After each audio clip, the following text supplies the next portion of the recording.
Welcome back to West Texas View. We're so glad to have you back because we're having a very enjoyable session talking with Scott Davis about Christmas in our troops, Christmas for our troops.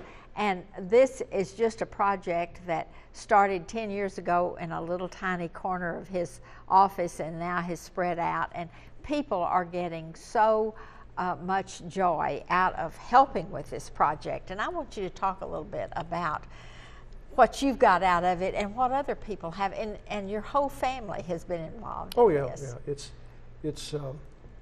It's difficult to really express what I've gotten out of it. I've met a few of these people, a few of these guys, not many of them. The thank you letters have been amazing. It's the whole picture, though, that I get to see, because I see the result of the boxes from the troops, and I also get to see the volunteers' reaction and the joy it brings them.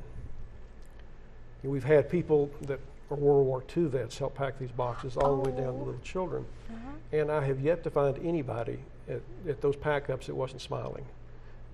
They're always happy, and it's really, I think, emblematic of what Christmas is all about, giving back and the joy it brings to everybody.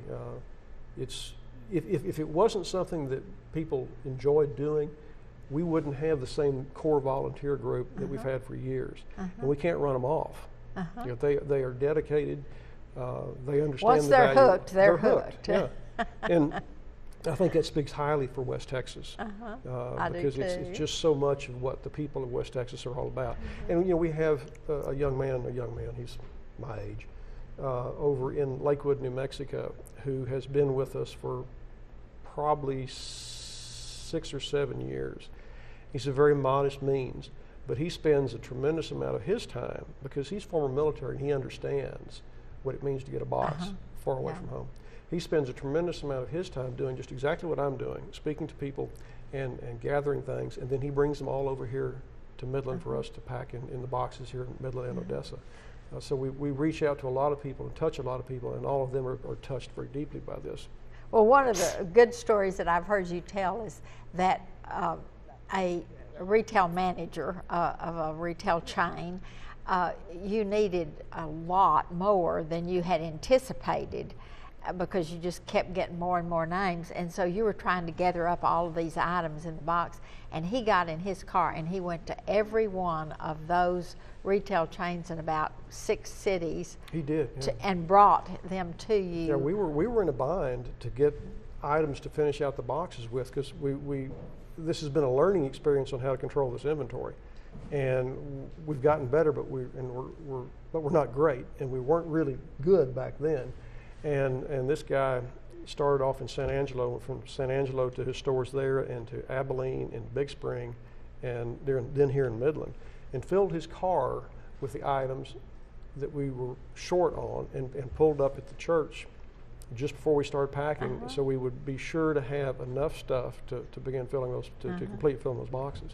So, and one of the things that I want to emphasize is that this campaign was kicked off just in mid-October, and then it's over about mid-December. It is. And that's all you're working, because you've got to get those things, and a lot of them are perishable things that are in here.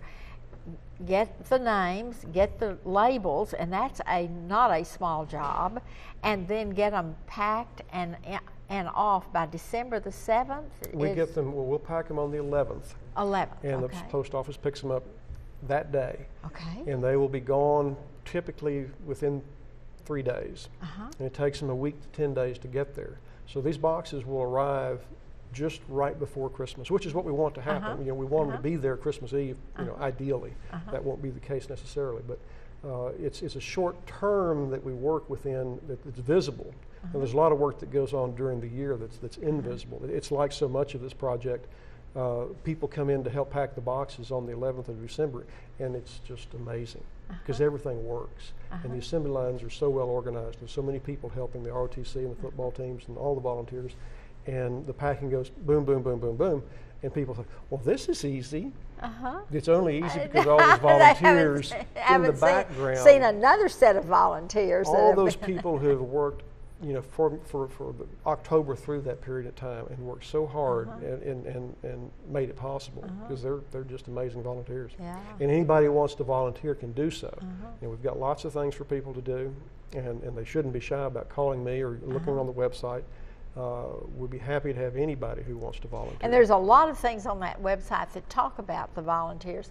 There's a lot of things that talk about the history, just how this thing got started, how it got incorporated, but also then the very important form of getting us the names. And as of today, you have about 300 or 400 or 500 names. Yeah, right. But your goal this year is to send out how many boxes? Well, we want to send 2,500 plus boxes, between 2,500 and 2,600 boxes. We know we can do that well, and we need all those names, and we need people to make sure that they don't forget their church prayer list, their cousins, whomever. There was a young man from this station that came out the other day to do a news piece. He had a cousin who's serving in Afghanistan, and he took one of our cards, and he'll be getting us that APO. Everybody we speak to, we have to remind them, get us the APO, because without that name and without that address, the boxes don't get sent. And there's no reason why you should be shy in the least to send us your son. Even if they can't help by donating money or giving we don't care. Time, all they have to do, that's one way they can help this project, is to give the names. But it needs to be a complete address, and it needs to be here no later than... We need them no later than the week after Thanksgiving. Because we've got to make all these labels. This was an amazing thing. The one woman who makes up all the labels for these boxes has to fill out about 6 pages per label to go back to the post office. And then she has to fill out a priority mail label in addition that goes on these boxes. So she's got a tremendous task, and she's just an amazing volunteer. She just is incredible. And one of the things that interests me about this box is that you seal it up really good, and the post office picks it up from the church where y'all are wrapping it, takes it there, and then it is scattered out to all of the different troop places. They typically, these boxes, if it's an APO, it'll head to New York City. If it's an FPO, it'll go to San Francisco, and then from there they go around the world to Afghanistan, and the Postal Service, the military service there, distributes them. We've got to take a break. We'll be back in just a minute and continue this conversation. Stay tuned. West Texas View will be right back.